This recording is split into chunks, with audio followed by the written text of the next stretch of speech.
amarkii ay Soomaaliya ku sheegtay inay ku xidhay safaaradda Itoobiya ku leedahay caasimadda Somaliland ee Hargeysa iyo qunsuliyadii Itoobiya ee Garowe ayaa u muuqata inuu amarkaasi noqday mid aan shaqayn oo fashilmay.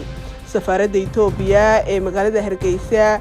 ayaa hawlmaalmeedkeedii caadiga ahaa wadata oo shaqaynaysa iyadoo oo aan wax saameyn ah aanu ku yeelan amarkii 4 bishan ka soo baxay Soomaaliya oo ahayd in muddo 7 gudahood ah ay ku xidhayaan safaaradda Itoobiya Somaliland ay ku leedahay taasi oo imika waqtigii ay qabteen u dhaafay muddo 3 cisho ah.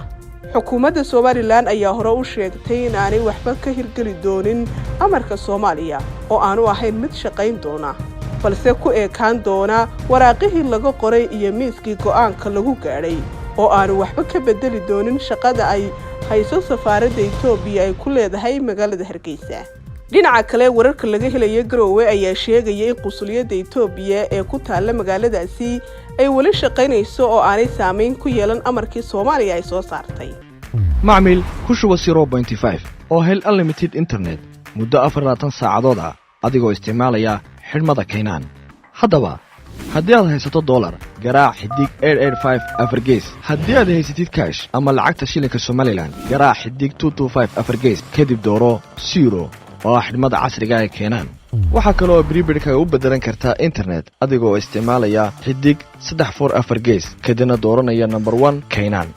macmiil waad ku guulaysatay xidhmada Keenan oo ku shaqaynaysa muddo 24 saacadood ah